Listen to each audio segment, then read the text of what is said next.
Hello, good morning, good afternoon, good evening. How are you? I hope you are all safe and well. It is Sunday night again, and it's time for another live stream. Now, I'm sitting here eating cake because my daughter made it, and I haven't had a chance to eat it yet, so I'm starting to eat it with a cup of tea at the start of the live stream, like I do every week, eating food, making myself fatter. I hope everyone is safe and well. I can see we have some people in the chat. Good evening, Rob. How are you? Hope you are safe and well, my friend. Mark Butler, why are you taking down the live streams? ? Are you trying to lose subscribers? No, me going live loses subscribers in itself. Right, okay. I'll explain that in a minute, why I take the live streams offline. Maybe it's time I change that, but I will explain that in a minute. It's actually to do with the YouTube analytics.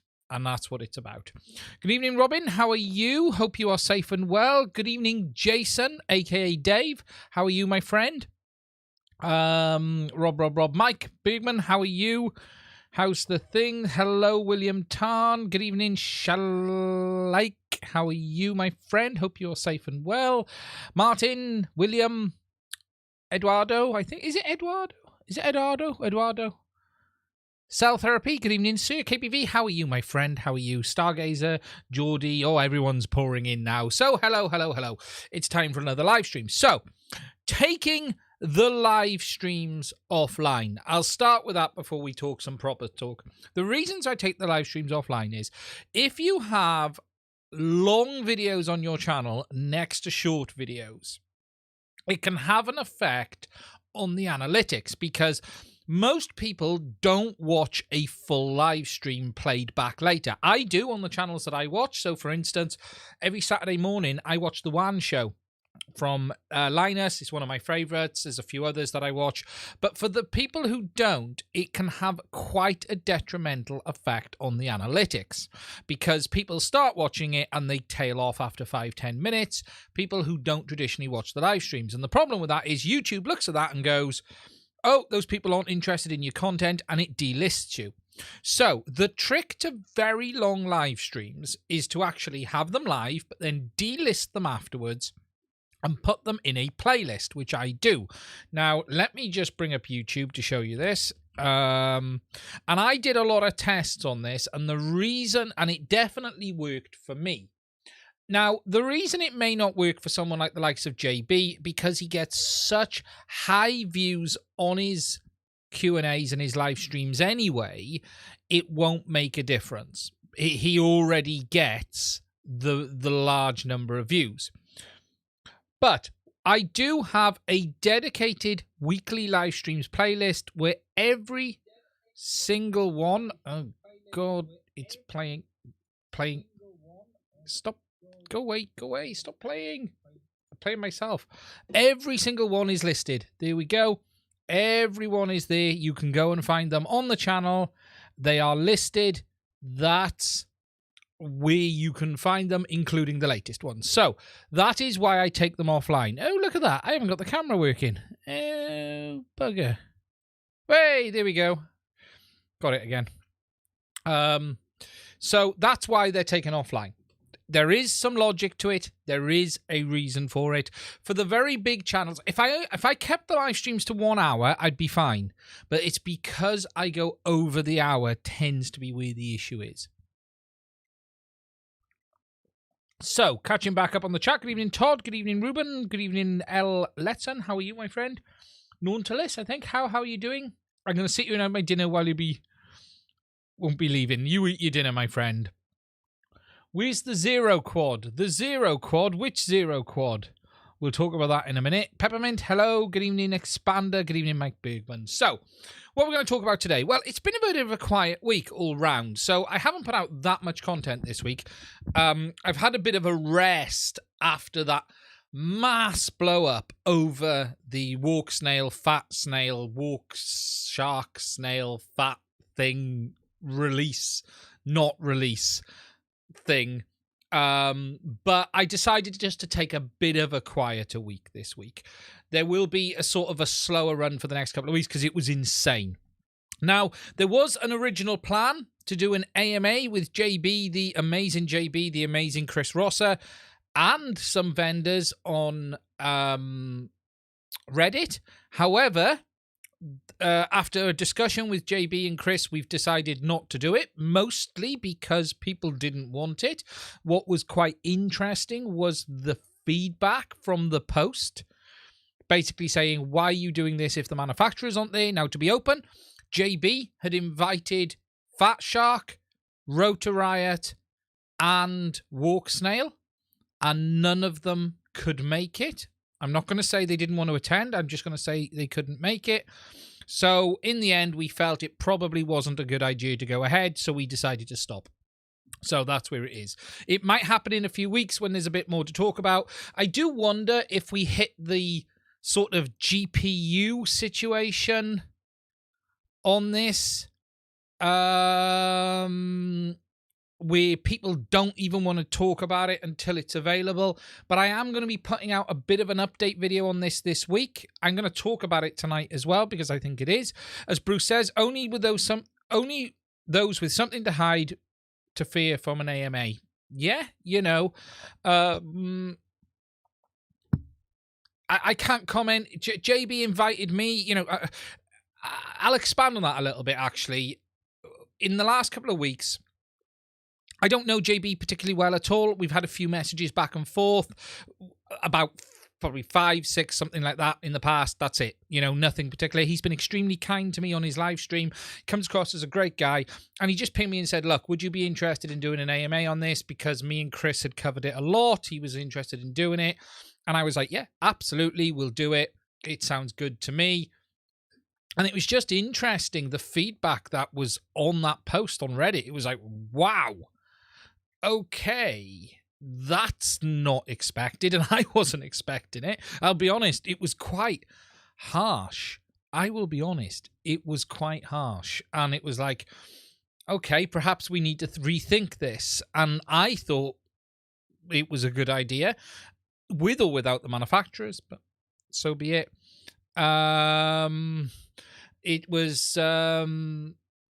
It was just one of those things. So we all had a quick chat and just said, look, we'll knock it on the head and let's see what happens in a few weeks. But a massive thank you from me to JB for the invitation. As I've said, he's been saying some very, very, very, very, very kind things about me in the last couple of weeks. Not deserved, I may add, but he has, and he really is a good guy. Doesn't know where I live, can't actually work out if I'm in England or Wales.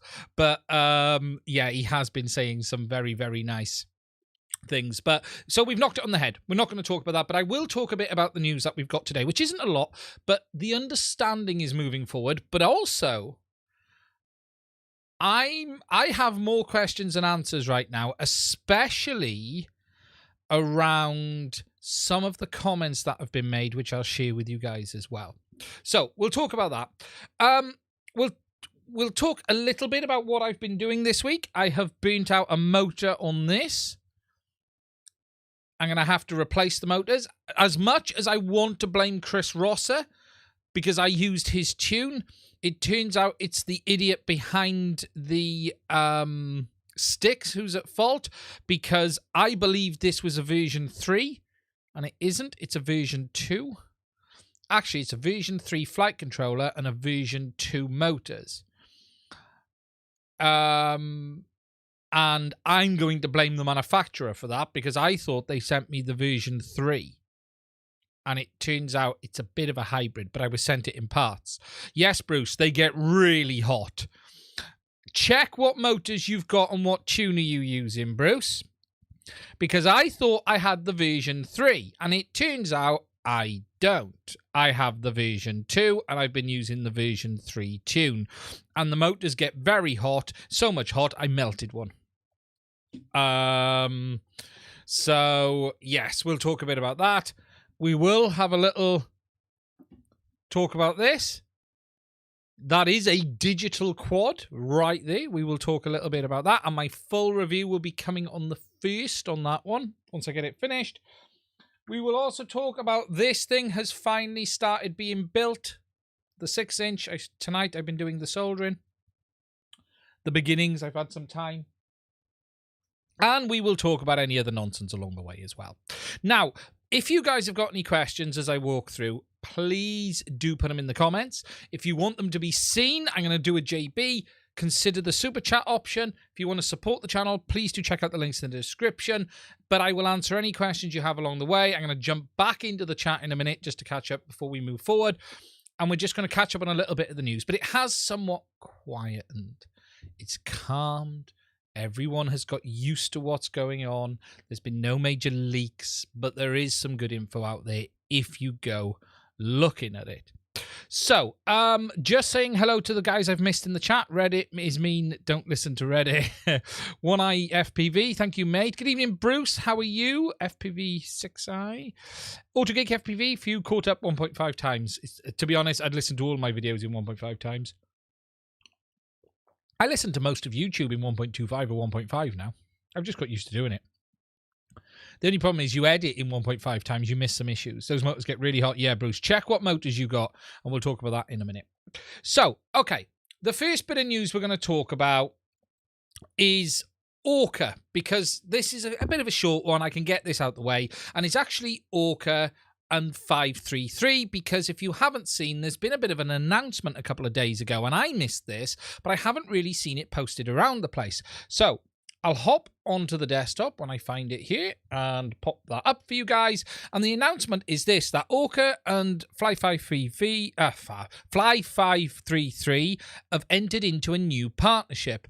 Now, the basics of this partnership is that it appears that Orqa are going to be the main European stockist for the 533 gear, which is actually really good for European users because it means that they're going to be able to get stuff without ordering it from the US. Yes, you can get some of the 533 stuff elsewhere, but it looks like Orqa is going to be the main warehousing for it now as well. And they just go on to talk about Evan Turner, professional FPV pilot, Orqa, as they've sort of tightened their relationship. Now, what is interesting in this statement is it appears this may lead to a bit more than just them holding their stock, because when you read it down, there's no one better to become partners with on this rising sport than 533. Now, Evan Turner has sort of mentioned that he's really excited about where the relationship goes. We're proud to announce Orqa, an amazing new host of the 533 EU warehouse located in Croatia, and now allowing the EU shop to be fulfilled with more products and even immediate access to the newest products with no waiting. And it's a first step to a much bigger relationship with Orqa, and myself, our manager, and the rest of the team at 533 are shaking with excitement. So this does sort of hint that there's going to be more coming. And it's both interesting and sort of, I wonder where this is going to end up at the same time. Now, we did have this relationship start with the 533 version of the goggles, which seemed to have gone really well, which is cool. It's nice to see. I think everyone's happy with that. I'm not saying it's the perfect product for me, but it certainly seems to have been a good deal for each of the companies, I should say. I just wonder, though, are we going to see Evan just get a lot closer to Orqa now, maybe within their digital FPV system? Because we know Evan has flown HDZero. He won with HDZero.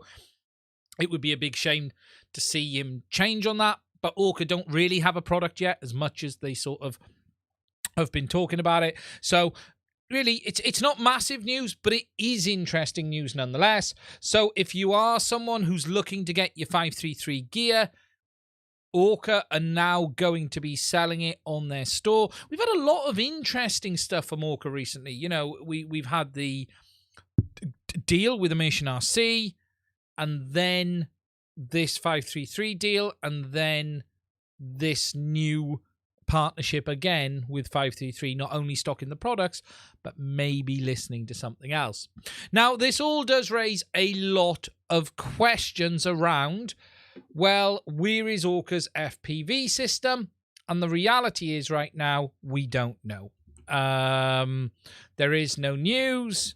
There is no info. All we have is that they're working on it. They're walksnailing on it. They're working on it.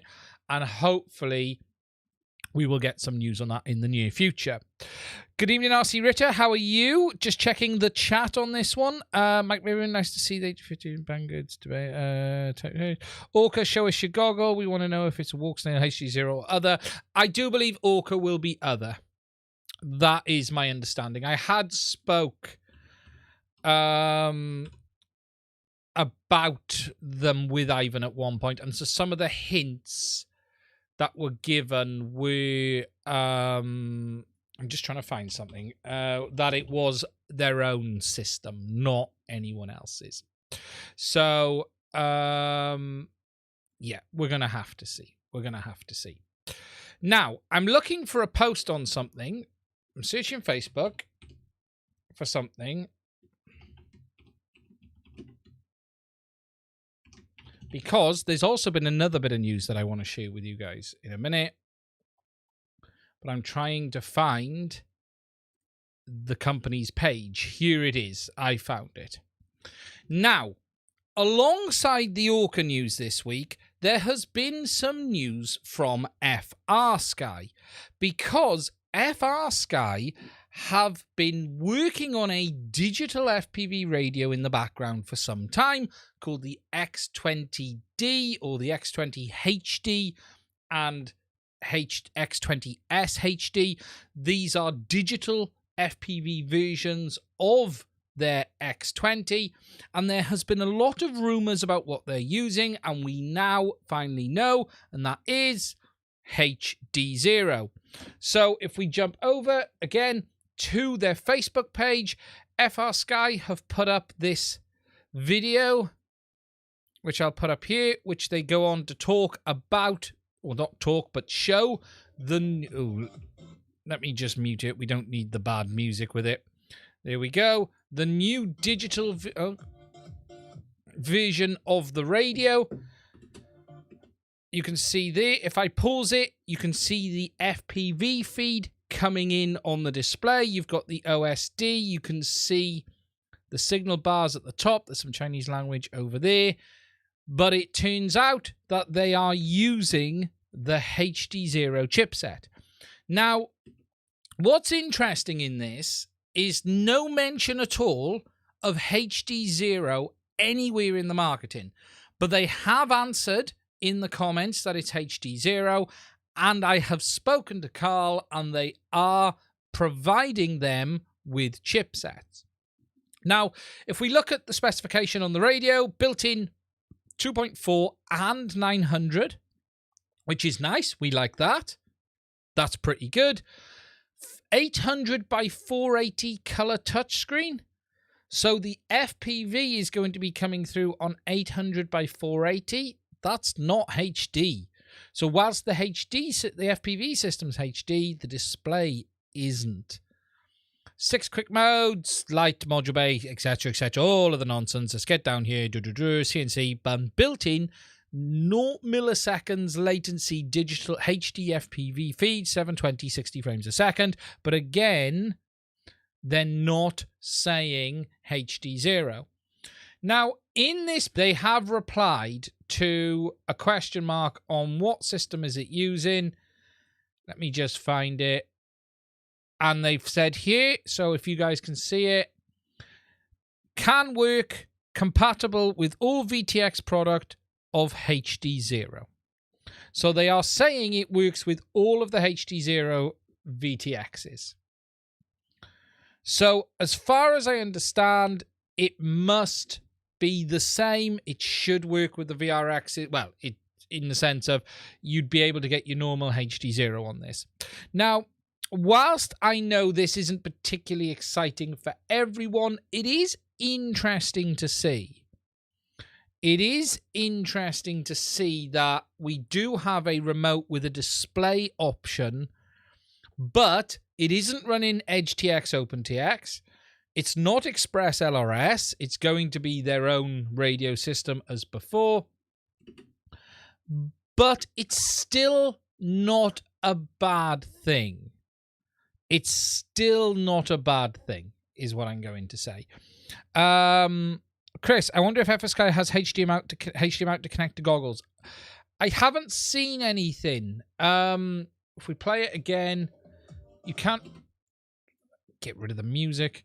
You can't really see too much. They're not showing, a massive amount on this. It does look like they've overlaid their own OSD as well, but that might be the front end one, not the back end OSD, because we do know that they've been working on proper canvas mode, Pixel OSD.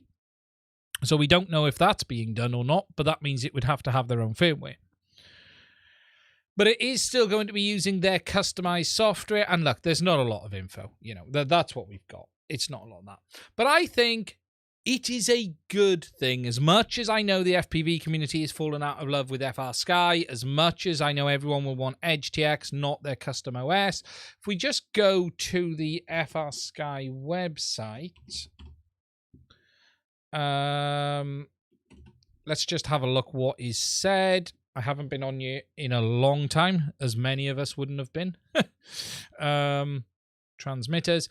I do know, I was talking to Ben at 3DXR, and I do know that this tandem RC has gone down very, very well with sort of industrial and commercial use. The guys building aircraft, custom applications.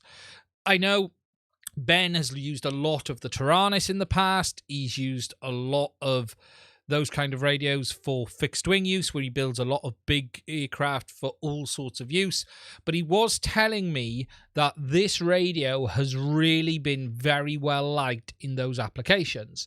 So whilst it may not be ideal for FPV or traditional US, there is still a big market out there, maybe for fixed wing and the others that might find this interesting. I would love to know if they could have it flash to Express LRS, because we know some of the FrSky modules could flash Express LRS. If you could flash this radio Express LRS, there'd be a lot of people very interested. If you could get HDZero and Express LRS on this, it's quite interesting. A lot of commercial users opt for Jetty 2. Yeah, but Ben's been choosing it on the sort of a middle ground choice. What's the point of such a radio for FPV? Not really. Mostly fixed wing and stuff like that. They're showing it with a quad. It's not really going to be flown with a quad, but it is an interesting radio nonetheless. And yeah, it's got their ethos, or whatever they call it, OSD. It supports all of their usual access modes: access D6, ACCST D16, access 2.4, access 900, which is that's a nice feature. Stick to making the hardware, please. Yeah, it would be good. The display, 800 by 480 isn't going to be enough, but it would be reasonably interesting to see how it looks. ETH Ethos OS, as I said. But I don't want to poo-poo it too much up front. I think it's good to see. It is more HDZero in more places than we've seen before. Yeah, they have gone up. I do know they are expensive. They're not a cheap radio. They're not a cheap radio. So that's the thing with it. We're going to have to see how it goes. I'd like to try one. I would be really interested in trying one with HDZero just to see what it's like. It looks like a World War II marine mine. FrSky, can you just stick to making hardware? Those Jetty radios are way out of the hobbyist price range. Does it have HDMI out? We don't know, Josh. There's no info on that yet.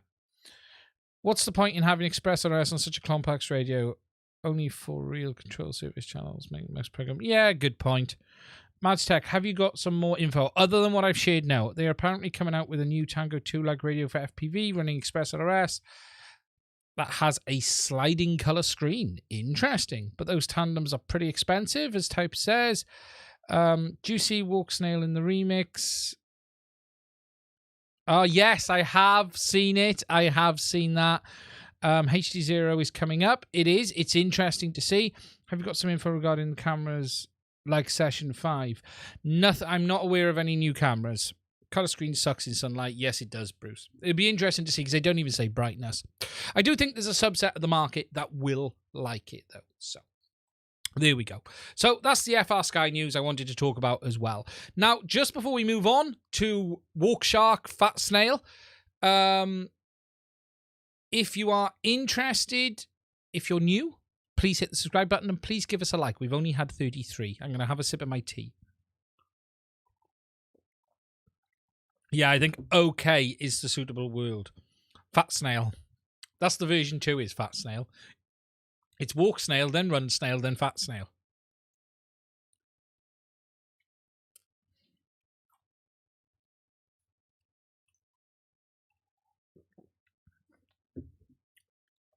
Okay. Let me get my browser in order. Is there a difference between looking through the goggles and looking at the display? It's maintaining sight. So, like, for instance, in the UK, when you're a commercial operator, you're meant to only glance at the display and have your visuals around you. My Game Boy Advance color screen got better with more sunlight. You could see the colors then. Yes. Skyzone 030 are the best all-round goggles. Yeah, good goggle. I've not used the 030s, but I know the reports are good. It's interesting, actually. I'll talk about that. I upset someone very much this week on my Skyzone review. Wow, I was very surprised at that. Nothing against the person. He just made quite a big comment on there that he thought it was a paid review when I clearly said it wasn't. And I'd glossed over all of the issues he'd apparently had with 3 different versions. And here are mine. Here are mine. So I'm going to talk about this, actually, because... So let me... Actually, I'm going to start this again, because I'm going to snip this as a live stream. I'm going to get this off. So I'll come up clean on this one. So, this week, I put out my review on these, the Skyzone 04Xs. Quite a long video where I talked about my thoughts and my expressions on these new FPV goggles. Now, in that video... Oh, the cake's reflecting now. I'm burping. Sorry. I'll start again.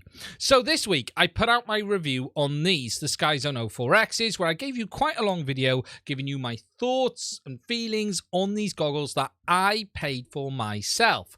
I did not get sent these by Skyzone. They did not see the review. And yes, I did email them afterwards to say, hey, I've made a review of your goggles. But other than that, that's all I did. However, one user got quite upset with my review, saying he thinks it was a paid review, and I've glossed over many, many issues on these cheap goggles. And I'm going to talk a few about them, because he raised some points that, okay, I'm going to address, and perhaps I have got, but they don't bother me.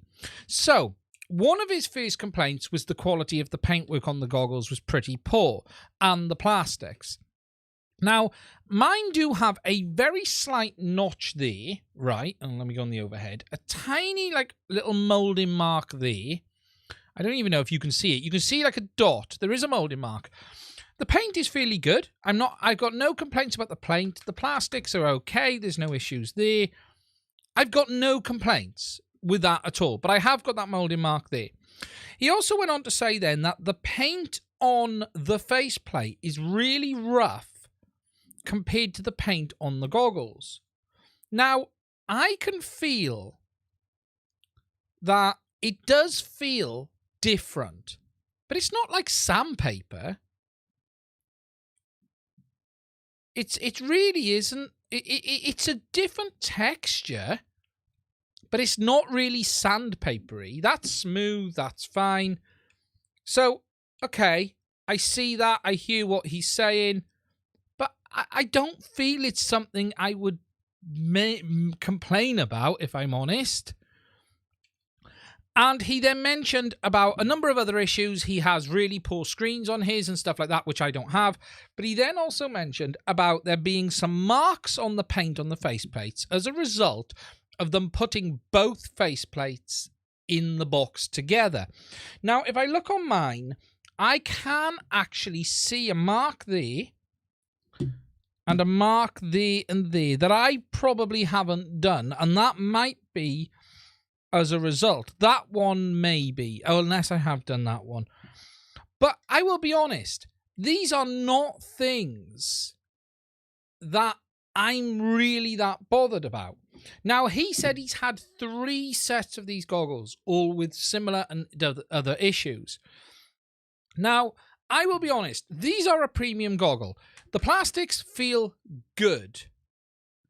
I'm not saying they feel as solid as Orqa, but I'm not saying they feel cheap. So there was no reason for me to complain about it. Okay? Fine. It feels like a goggle. I also understood what I was paying for with these is what's inside and not necessarily a higher quality exterior compared to other goggles. What I'm paying for is the OLED displays and that. Now, his comment about the rough paint on there, I think that's like, really, you know, that is, you know, I can't, it's not rough. It's not the same as the front, but it's not rough. And as for the scratching there, I can't think that I noticed it, but now I've looked, there are a few marks. I'm not really bothered by that. If I'm going to be nitpicky, I should say, yes, okay, there's a few marks. Let me just grab the other faceplate. Because this one has never been used. So if this has got marks on it, that'll be from it being next to this one.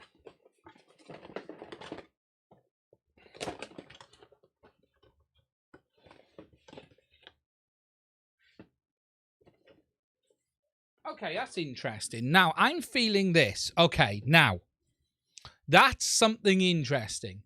I can instantly feel the paintwork difference between that side of the sheet, right?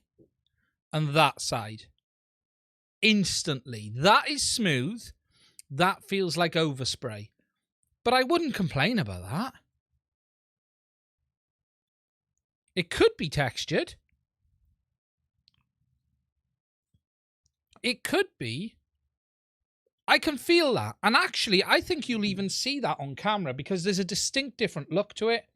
If we go on the overhead, right? So if you look on this side, you can see the shininess to this paintwork on this side. That side is more dull. It's a more dull. Yeah, I can feel it, but I'm not going to complain. And, you know, you could have a point. Anti-glare. You could be 100% right there, AutoGeek. You could. Now, as for marks, yes, there are marks on mine. Right, here we go.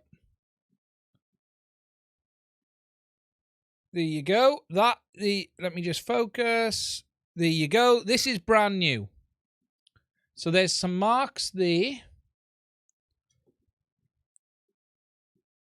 And can't really see there, but there is some there. So I suspect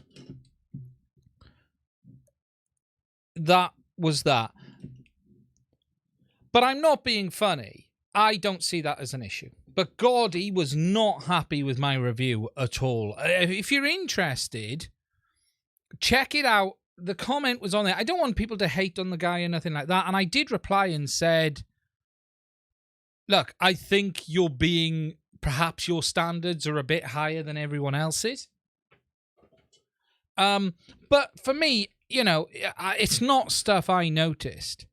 I'll be honest. As part of my review, I think the plastics are good. The quality is decent. Are the Orqas better?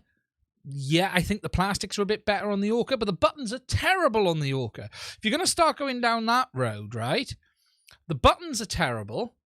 They're in a bad place, and you can't feel them on what you're doing. So if you're going to complain about stuff, do you know, someone made a point. Good thing you do not find foam in airplanes. Blame the painter. Self-adhesive Velcro has to stick to it as well. That's a very good point. That is also a very good point. But yeah, he was just not happy with my review at all. At all. Put a very big post on there. I haven't actually looked at his reply. I didn't do it. I didn't actually... let me just find it. His comment. Right, here's the video. So there was John Cuppy. I think you missed the Doppler adjustment. Does not stop at +2. It goes at +8. This is pretty unique. Someone asked about fitting in. Someone said to me, "You missed about fitting in a Fusion module." I did say that's not really. I can't. Someone authorized that post, couldn't they? I couldn't get my mouse there. But let me just find it.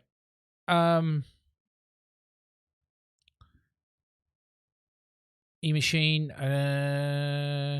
Here we go. Here we go. So here's the. So that is the reply there. Now, you're not going to see this very easily because it's there. So you can see that.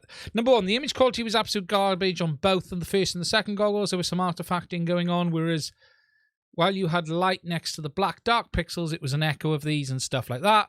Manufacturing quality was unacceptable for such a price tag, and here's why. I had 3 colours. All 3 of them had easily noticeable flaws. Whilst the grey ones were the best by far, they all had strange things with the powder coating on the faceplate and on the plastic where the faceplate attaches is not done properly and feels like sandpaper. I wouldn't say that. Yeah, so we went on, and I put a big reply on there. After returning my goggles, I can line various forms of Discord server. The best thing was videos. Oh, he's slagging you off now, Bruce. Because I said Bruce at RC Model Reviews said they were decent. Having said that,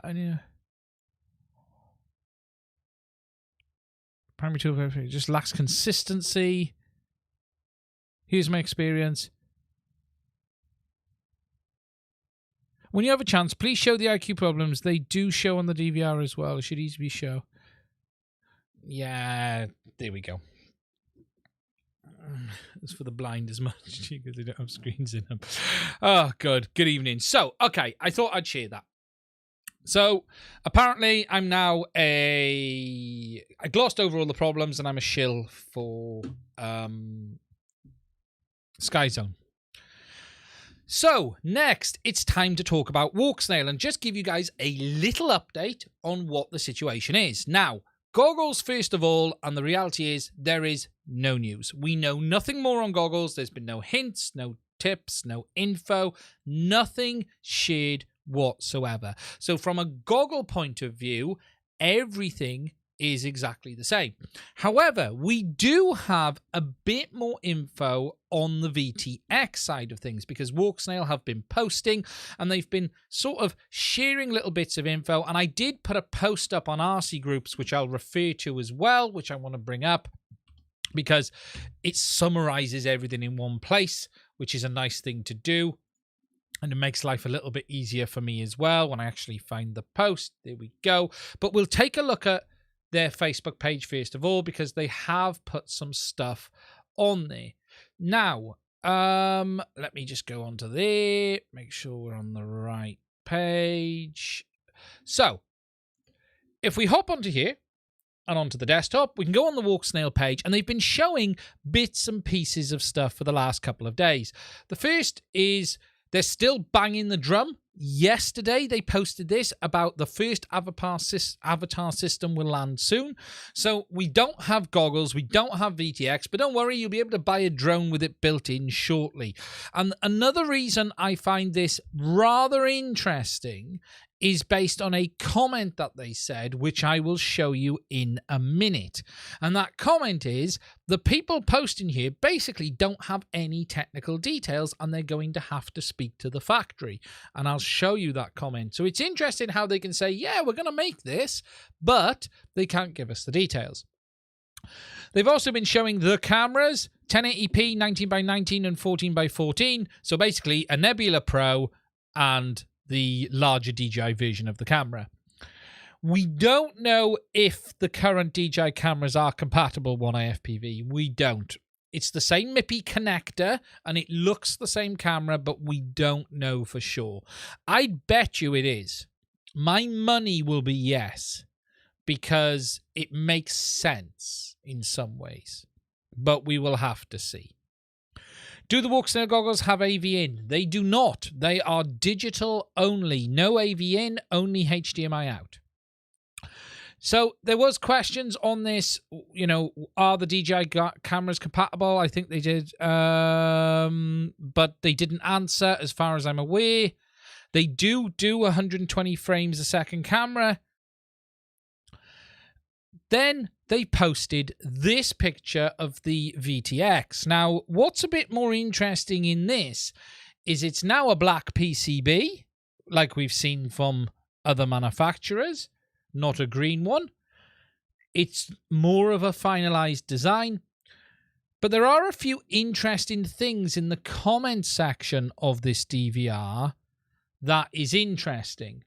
Now, the first of these, if I get off full screen a second and go into the 66, is this. We need to zoom in, but they shared this image of an early prototype of the VTX. Now, this isn't the current version. This, they say, was over the last 2 years. It's been in manufacture and testing and building, and this is an early pick. Now, what's interesting about this image is it's a Spartan 6 FPGA, which actually makes a lot of sense, because if you were designing this from scratch, you would use an FPGA to do your early design. I don't think for 1 minute they are not going to be shipping this with an FPGA. They couldn't afford to. I've spoke to some people in the background, and you could use an FPGA and an SDR, but it's unlikely they're going to down that route. But they have shared this fairly early prototype from the sounds of it, and that's what they're saying is an early version of their VTX. It looks like you've got a voltage controller there. We've got a couple of other chipsets and coils, so that's probably coils, so that's another 2 voltage regulators. That almost looks like a FET, actually, but I could be wrong. But they haven't shared much else other than that. But they did share that image, and it's going to be H.265, as they've already said. We also have some other details that I posted on RC groups, which is this. So we have the range. They are stating the range on this system is 4 kilometers. So bear that in mind. At no point have they said more than 4 kilometers. They are stating official range 4 kilometers. Not CE, because it's not CE certified. That's FCC range of 4 kilometers. Now, is that in 1080p mode? We don't know, but there is a lot of question marks over that element. They've said it will output up to 700 milliwatts with 1200 milliwatts on a hack. I wonder if it's a text file by any chance. The weight with the camera is 16 grams. The input voltage range is 5.5 to 26 volts, and the mounting is 25.5 by 25.5. Now, whilst all of this sounds good, this next comment I'm going to put up here is what worries me. Someone put a question to them saying they're tired of begging for news, come up with a clear news or tell us what's going on. And what they've said is this, and I read this a certain way. Sorry about that. Currently, the products are still producing, so in production, not yet officially released. So we also don't know, so that we also don't have the final information for many specs. We want to know what pilots want to know. We will ask the factory and reply to you all together. So they're answering without knowing the spec. Now, this comment here I have seen from them time and time again. We want to know what the pilots want. We want to know what you hear, what you want on this system. Now, I'm reading that as they've not finalized any of this yet. I'm really not convinced this is remotely, even remotely ready for the prime time. It's, I don't know, something really smells off on this. It really does. And I could be wrong.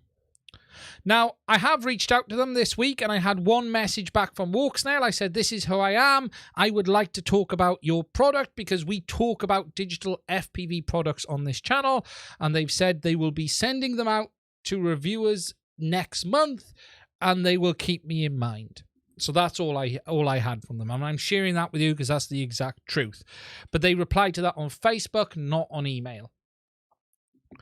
But I don't know.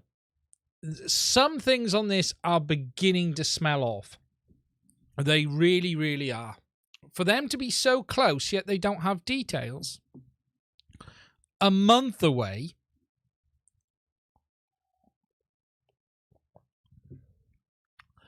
I wonder if the Vista VTX with a custom canvas mode OSD. Just got on. Any word from Orqa? No news on their digital TIG FPV. Think about other seeing DJ's work. The only reason to secrecy is DJI handing off the product. DJI are not involved in this as far as I know at all. All of the feelers I've put out, all of the people I've spoke to, this has nothing to do with DJI in any shape or form officially. Unofficially, officially. And when I say unofficially, I mean DJI providing stuff. The only way that DJI have involvement here is if they didn't know about it, is the term I'll use.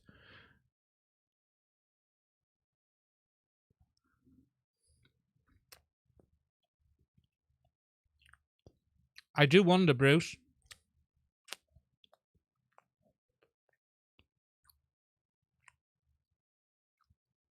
Something smells off. I wonder if they used...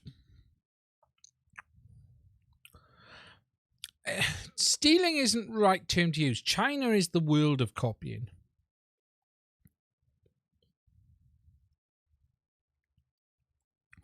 Working to a deadline on spec.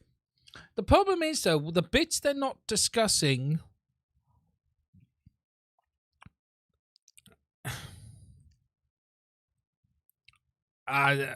Jekyll. It's where I was leaning to. Well, it was too laggy to be DJI working. Remember, it's H.265, so it's DJI is not H.265. But I do wonder if it's just a cheap clone. But a month off is just... So, I have not pre-ordered yet. I have all of the money you amazing people donated on that live stream. It is here. I will buy a set when it's available. Okay, let me rephrase that. I have pre-ordered the Walksnail, but not the Fat Shark a minute. What I'm not willing to do is give Fat Shark $800+ until I've seen what comes out. I'm sorry, I'm not doing it. And I don't advise anyone gives them $800 up front.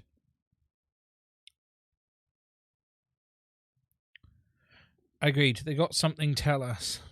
Something smells off, though, I'll be honest. And I don't mean that in a bad way. China's... It'd be funny if DJI had their... DJI have had a lot of stuff cloned before. It wouldn't be the first time. Trust me. There's a lot of stuff. But don't put your money in right now. I'm not saying Fat Shark are being underhanded, but I don't like the way they haven't addressed why they're doing the pre-orders. Hello, Sean. I need to email you. I completely forgot. But I'm home all week. If you want to do it anytime at all this week. Literally anytime. Just remember this. Walksnail have said there is no DJI chipsets and no DJI code. So if that has been found different, they're lying. And that will be interesting. Seen DJI ESC on the Mavic. They have called a chip called IAC, which has a DJI logo on it.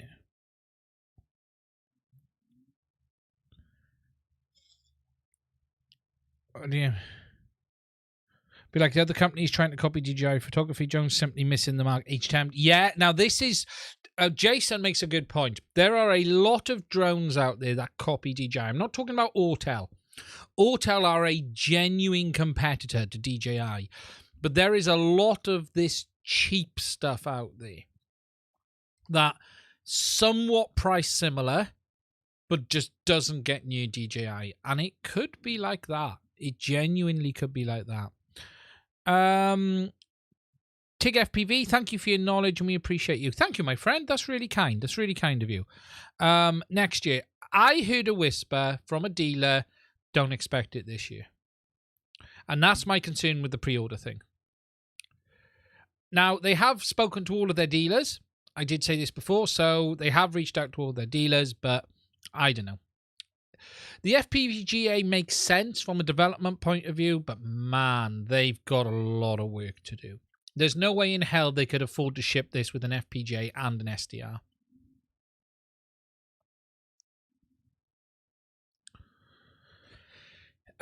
If not for Fat Shark, that's a very good point, Gibrilistic. They stopped selling pre-orders only $1 coupons, which give $10 off when it arrives.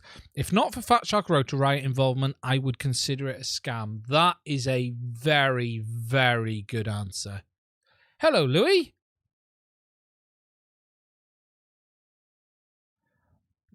I believe DJI pulled one over on Autel with the Mini 3. Yeah, the Mini 3 is looking a good drone. Has anyone got an interest in me doing a review on the Mini 3? I'm tempted, but I'd have to sell another drone first. Yes, I think they have. They've made the Nano Plus almost pointless. Although we are beginning to see a lot of the problems on that new remote control come to light with the Mini 3. Have you got it with the smart remote? We're starting to see a lot of the issues. It's really underpowered. The antennas aren't great in it. Very directional. The brightness is only about 500-600 nits. It's not 1,000 nits like on the RC Pro. Anyway, can I order the HDZero goggles now to support and get me ordering? No, not yet, but it won't be long. With the 3 regards to range. Yeah, it's very temperamental. It's the way the remote is. I suspect, and I haven't seen a teardown on the remote yet. I need to have a look. I don't know if anyone's posted. I suspect it's got directional patch antennas, ceramic directional patch antennas. If I'm a betting man, because DJI have done that before, and they'll have a very tight field of view, and you will have to be very on the nail. Very on the nail. There's been a couple of standard reports, some image quality problems, which you get with some gimbal horizon issues, and the remote, you know. But no, the HDZero goggles are not out and available yet. Loads of people have printed the shells this week. Something I haven't covered, if you haven't seen, they've now put the shell for the HDZero goggle up on Thingiverse. Ryan has.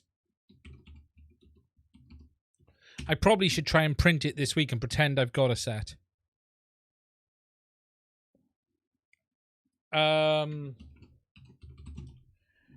Let's just have a look.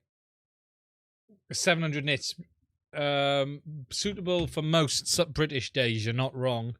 So Ryan has put up the official clad document for the HDZero goggle. You can go and download it now and print yourself an original shell if you want to. It is there. It is available with the faceplate as well, with all of the inserts. I haven't had a look at printing it myself yet, but it is available if you want it. In Wales, we could use 300 nits. But yes, the HDZero faceplate is there if you want it too. Okay, so if you guys have got any questions, please do let me know in the chat. Let me just catch up on there. Where are we? Did Cadex say anything about canvas mode since last year? No. What they were doing was putting their own system together, apparently. Resin printer would be very cool. I hope the inside of the face shield isn't too rough.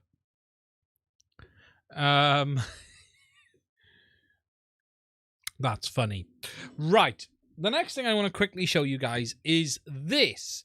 My Beta FPV 95X version 3, which isn't a version 3, it's a version 2.5. Now, Beta FPV sent me this as a kit to build myself.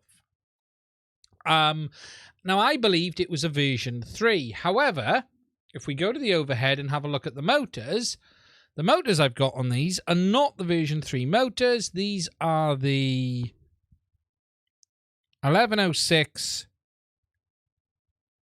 3800 kVs. Now, I was using, let me zoom out a little bit, Mr. Chris Ross's tune on this, and it turns out that I had a problem and I ended up falling out of the sky as I was flying. Let me just find the clip for you because it's quite a good clip as it falls out the sky. It was just flying along quite nicely to itself. Let me see if it's this one. No, it must be 27. Is it this one? Oh, right there. Here we go. Right, desktop. Put this full screen for you.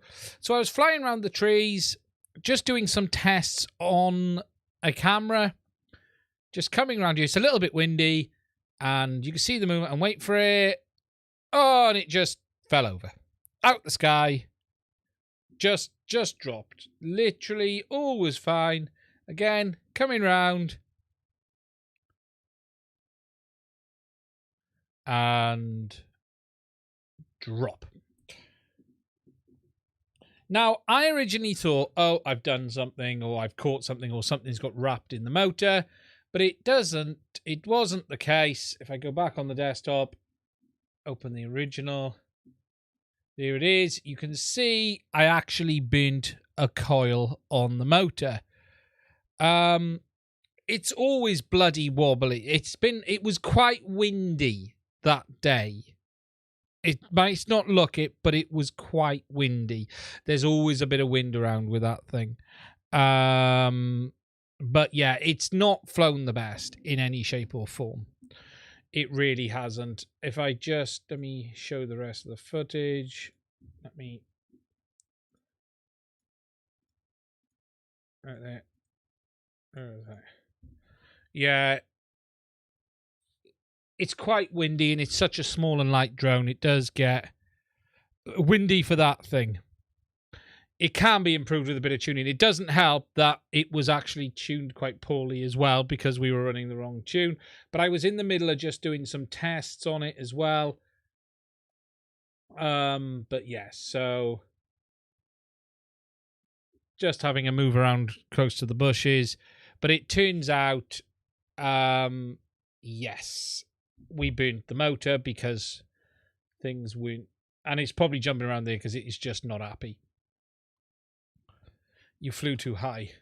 So yeah, we burnt the coil on him. He's goner. He's a complete goner. There you go. You can see it had melted by there. Now, it turns out that I don't have the version 3. I have the version 2. So, I now need to order in the motors, which are these motors, the Beta FPV 1404s, not the Beta FPV 1108s. What are they? Was that a rear motor? Yes, it was a rear motor. Was it night and day? Did you? 1404 on yours and it was night and day. The version 2 Smoke Edition. I can smell it from here. No, that wasn't the ball bearings. That is solder balls, that one. That's not the ball bearings. Don't worry. That was the solder balls. It's a screamer. Nothing smells worse than burnt electronics. So, I need to get the 1404s. Does anyone tell me they are much better? Did someone say it is much, much better? Because I'm going to order them tomorrow. And it was night and day. So, the Orange Baron FPV. 1404 upgrade kit on mine. Night and day. So, did you go for the 4500s?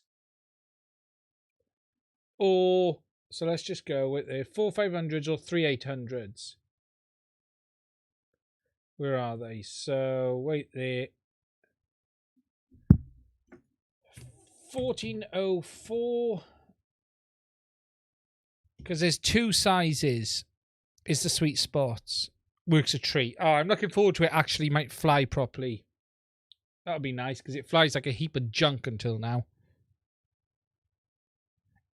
It's Spendian's money time. Well, I need a new motor. That's for sure. Either KV. Come on, unmanned. Here we go. Okay, so.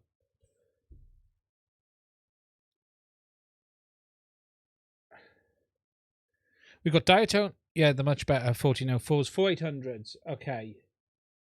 So, where are they? What? Huh? Filter in stock. Let's just have a look at that first before we move over to price low to high. 3S or 4S? 4S. Oh, God.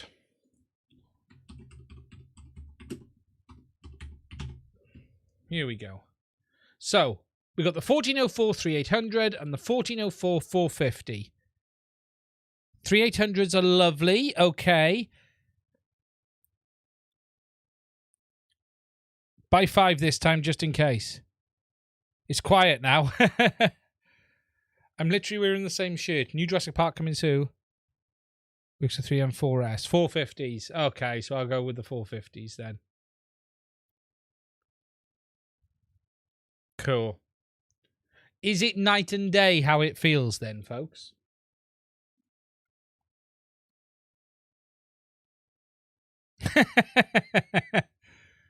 Some 4S. That's cool. I need to get some more of their 4S batteries as well. So, yes, I've got to order them tomorrow. That's on my list of things to do. Is it the same prop? I'm assuming it's the same prop. Nothing's changed. But, yes. Yes, a nightmare. Absolute nightmare. But, yeah, we burnt it out. But we will rebuild. We will rebuild. Now, next to that, today I've been flying this. Now, just to show you what this is a bit of a sneak peek of something. Just to show you, I'm not showing you the full video, not showing you nothing. Wrong one.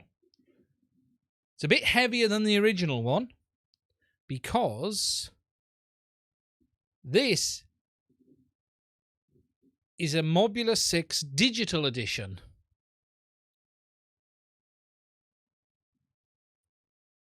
Three blade props on yours, Floor. Okay. So this is a Mobula 6 digital edition. This is fitted with HDZero. This has the new Whoop Light VTX and the Nano Light camera. It was a bit of a fast build, I'll be honest. I had to do some stuff. Let me just make a change on the camera.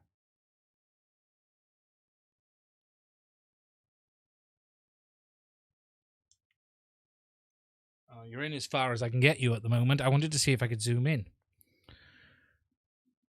What is the weight? I can't remember. It's added about 9 grams. Whatever the standard weight is, it's added about 9 grams. But you can see we have the HDZero VTX stacked on top. I had an annoyance. You guys can't quite see this. Okay, we're there. I'm going to have to go to the standing desk. We're there. Let's come up.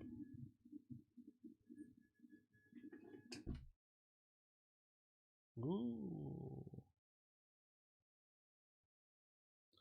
Okay, I can show you a bit closer now. So, I had to put a bit of height on because this is the Express LRS edition with the antenna that sticks up underneath, and I couldn't put... This is 1S. I've been flying it with the 300 milliamp ones. You don't get very long. The Motor KV is the standard Happy Model ones, so these are the 2600s. I literally just fitted it. 300 1S. I just fitted it as a tester, you know, as a trial to see what was possible, to see what was actually doable and actually achievable. Now, I'm not saying this is the perfect build. I'm not saying this is the perfect whoop. I just wanted to take something I had after I burnt a motor out on something else and see what we could actually do, and that's it shoehorned in there. I had to disable the onboard. Yeah, top and bottom board would be ideal, definitely. And it could have stacked much closer if it wasn't for the Express LRS antenna. The Express LRS antenna on this one sticks up. It's the, you can see it there, so I had to put some height on it. 300 milliamp hour, yeah. Is the frame backwards? Probably, yes. Yes, it was because I'd built it wrong the other day. When I stripped it out, I put it backwards. You are right. That's the front, that's the back. But at the moment, that's the front. But it won't change anything. It won't change anything. It was just when I stripped it apart the other day.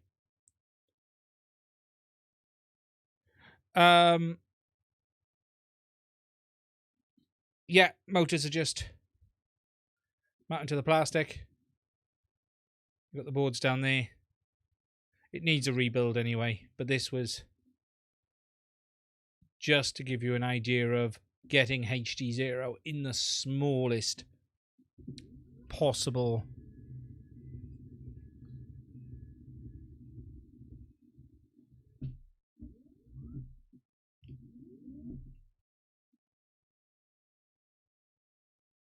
get the camera to focus. There we go. So I've had to sit back down now. That'll go back. So it's just a bit of a hint to show you guys more than anything what is actually possible. Now, I will show you something a little bit. What's incredible is 1S, 6-7 grams, HD. That in itself is very impressive. Now, let me just have a look at something and see if I can show you guys this. I took it for a quick spin in here. I don't know if this is probably a crash video, but this will just give you an idea of me chucking it around in the workshop. I will crash in a minute because there's too much crap in here. Oh, God knows. The throttle's all over the place. At some point, I do go under the monitor and I go under the desk as well. I always find the throttle moves around on the Whoop. It's never in the same place. The boy has come into the room while I was flying. Oh, look, I caught the light. Caught there. Talking to him whilst flying. One windy in here. There's no room in here at all. It just shows you that there's no space in here whatsoever. Chucking it around. Ah, there you go. So,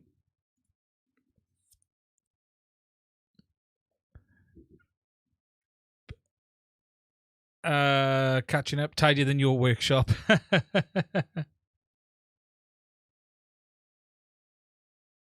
What a man cave. Yeah, there's a lot of... It's not an easy place to fly in here. I've flown a 5-inch around here and it's not fun. 5-inch is just waiting to die. I flew a 5-inch while sitting under the desk one day. It's the only simple way to do it. But yes, I took it for a few spins around here, but there's just anything and everything in here to hit. That's the problem. There's cables everywhere. Absolutely everywhere. But yeah, it was just a demo to show what it's like. I'm not happy with the footage I've had on the first build, and I think that's partly to do with the tune was completely off in the end. And I was in the middle of sort of playing with things to try and get it right. And that's why you saw the wobble. Because I was like, what is wrong with this aircraft? This aircraft is all de cock. And it turns out I had the wrong build on it because I thought it was a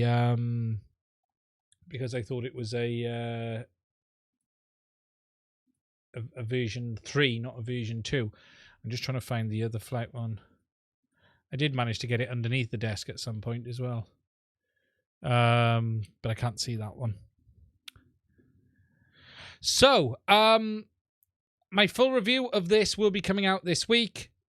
The HDZero Whoop kit, I think it's on the 1st. I think they're going live. If it was clean, it would be a woman cave. But it is incredible. So, the Whoop kit, it's adding 7-8 grams. It really is. Yes, I had Betaflight OSD on it. I just, I didn't record it. I had the OSD recording turned off. I had the OSD recording turned off, so it does make, for an aircraft of this size, every gram counts. So when you're adding 7-8 grams, it comes with an effect. Gales in the shed. Yeah, there's no gales in here. DJI is too heavy for a 1S. You're not. I have a lot of boxes for everything I own. You'd have seen them stacked up in the corner. Hello. Is there a problem with stick movements if I was with the LED lights of the T16S? I don't believe so. I'm not aware. 6S Tiny Whoop.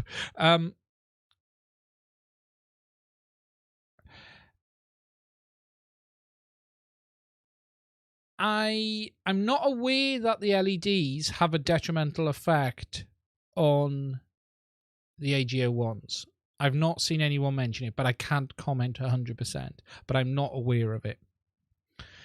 I have the 75 HD 3mm 3S, and she's heavy. Yeah. A bit of weight's good in an aircraft this size, though. It lets you thing around. That is not my typical... I'm not experienced. I'm not super experienced at flying these. I've not had as much stick time on the small one as I would like. I need more space. This is too small. My house is not ideal for it. My house is also very small as well.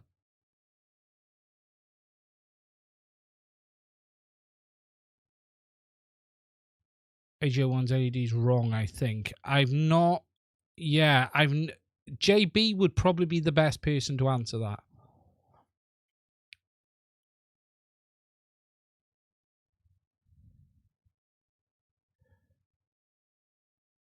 Ah, right. On the AG01s, is it? Right. I'm not aware. LEDs put the gimbal too much low and it catches. Jim, I'm honestly disappointed with the Zorro gimbal. I thought the Zorro gimbals were good. I've got no complaints on my Zorro gimbals at all. At all. I think, compared to the Mambo, I think they're decent. What have you found not liking on yours, GMI?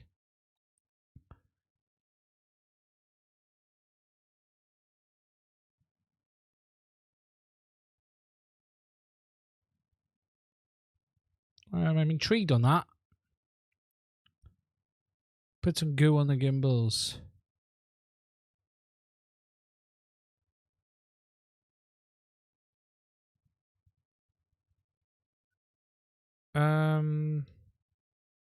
Good, especially.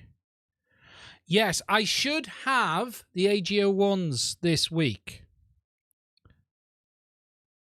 There's a lack of tension adjustment.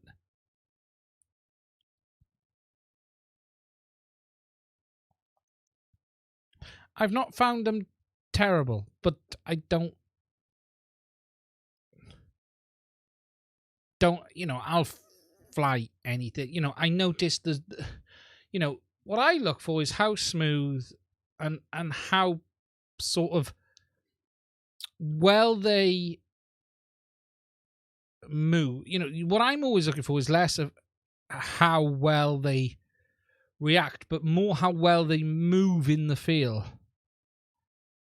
Oh, it's rough, not linear. Oh, right, that's weird. Oh, mine is not like that. Adjustment of the gimbals is put. Adjustment isn't great. Can't adjust the tension left and right, only up and down. Yes. Yes, you can only adjust it one way. Whereas adjustment of the gimbals is well. I found them okay out the door, though. I wasn't particularly concerned. Where's mine? Mine is here. Mine is... There's a slight bit of feel. I don't have mine super loose. I know some people have their throttle super loose. I don't. I don't have it like it drops. A little bit noisy. But other than that, they're not too bad.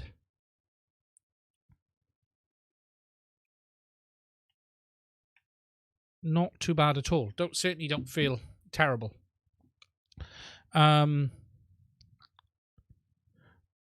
Rough. Yeah, it sounds like bad plastics.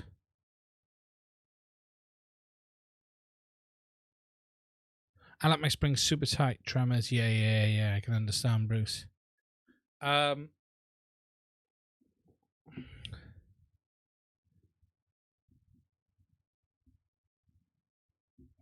battery life, I predict, will get into my skin. The battery life is an issue. There's no question. You've got to think about it. 100%. And these do come off a bit easily. See, I've grabbed it again. Look, and pulled the cover off. The covers do come off very easily on the Zorro. But I do like it.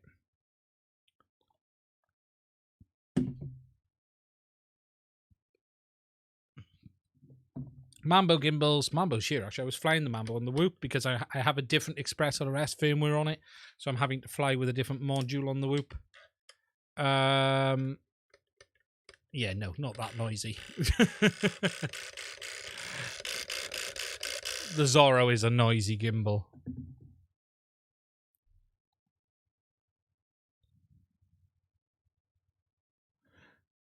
I just got a really cool 10,000 milliamp hour power bank that fits perfectly on the back of the Zorro. So it's always charging. Yeah, that's the only downside on the Zorro is the battery life. The battery life is not great. Let's just say that. Not great. But yeah, it's my favorite radio so far this year. Definitely. So far. But look, we haven't tried there's the new one from iFlight, which looks interesting. Hand crank version. One of those remember those things, Bruce, you could wind up one of them. Bardwell glued the battery covers on. I can see why. Or dab of silicone. I don't want to glue them because I do have spare packs. I did buy extra batteries for mine. Yeah, the Commando 8.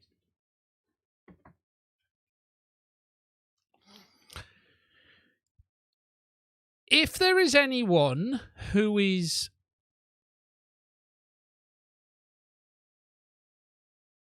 we got it made to right to repair.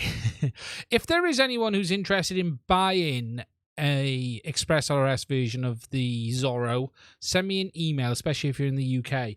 I actually have a second brand new one, which I ordered and paid for completely by mistake. And I could send back, but I might sell it on. I ordered some stuff 2 weeks ago. I haven't told this story yet. And I had some stuff in the basket already, which I didn't pay attention to, and ended up ordering another bloody Zorro and case. So I currently have 2 Zorros and cases. could really do with getting the money back for that one. Completely my fault. Didn't look at what I had in the basket. I thought, well, no, this was after the one I had from Radio Master. That's the irony on this. I did it afterwards. What I'd done is I was looking before Radio Master sent me one to order one, and I'd put the radio, the batteries, and a case in a basket and left it there. And unfortunately, I then left it, and then weeks later went back to order something else and thought, oh, I'll order the extra batteries as well. And didn't realise what I was really doing. It was late at night, pushed it through, paid on PayPal, didn't spot the extra 120 quid on the order because there was a bunch of stuff. And I ended up buying another Zorro.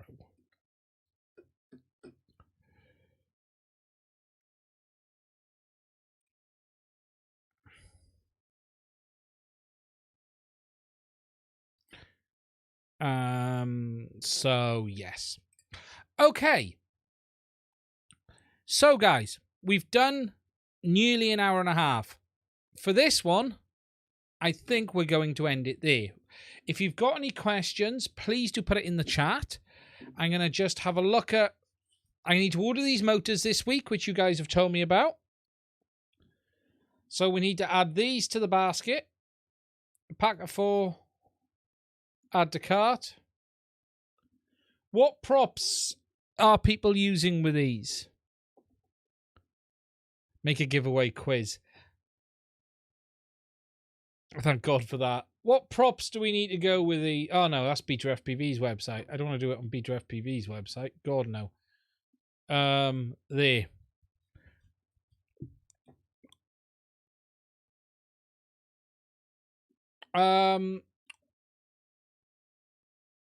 We need props. At the moment, I've got the 1, 2, 3, 4, 5 blade props. What do people recommend on this motor? What size props are these? I've not actually looked. Are they 2-inch? I don't actually know. Off the top of my head.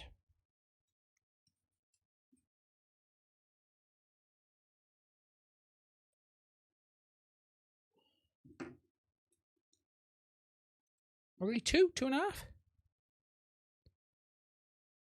Yeah, 2.5. I think they're 2.5.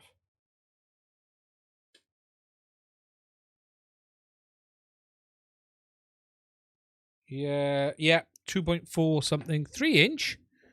3-inch. What do Beta FPV say on their website? I don't know what size they say.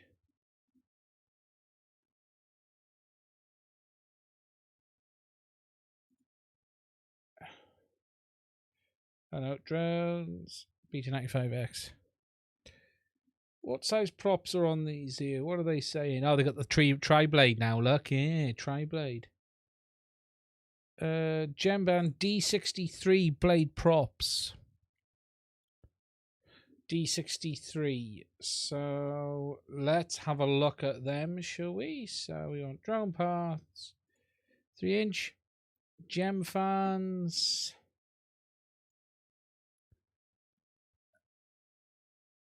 We've got HQ props. 2.95. I thought they were 2.5. I thought they were 2.5. Let's have a look. 2.4. 2.4. Not 100. 3 blades much quieter than the 5s. So wait there, what props are they saying they will use? Just try a different version. The only thing I hate is the noise. So what are these? These are the GemFam D63s. What size are they? Tri-blades. 3-blade. 63 mil. 63 mil. Yeah, that makes sense. 63 mil. Get the ones for ducts. Yeah, well, let's have a look. So, what we got here? 75, 75. Let's have a look. Unless we have to go to 2-inch. Gep RC.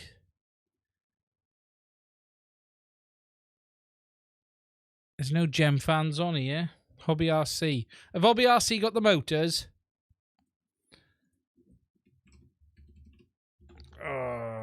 Let's have a look. Propellers.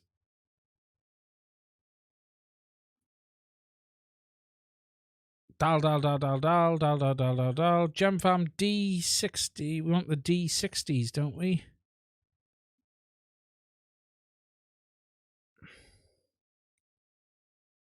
So many versions on the smaller prop. Yeah, I think I'm going to have a dig on this.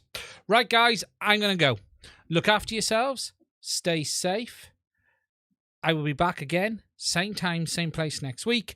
If you're new here, thank you for watching. Please do consider hitting the subscribe button. Don't forget to hit the little bell next to it as well. And I will speak to you guys soon. Trying to find the button. Here we go. Number 1. Number 2. Later.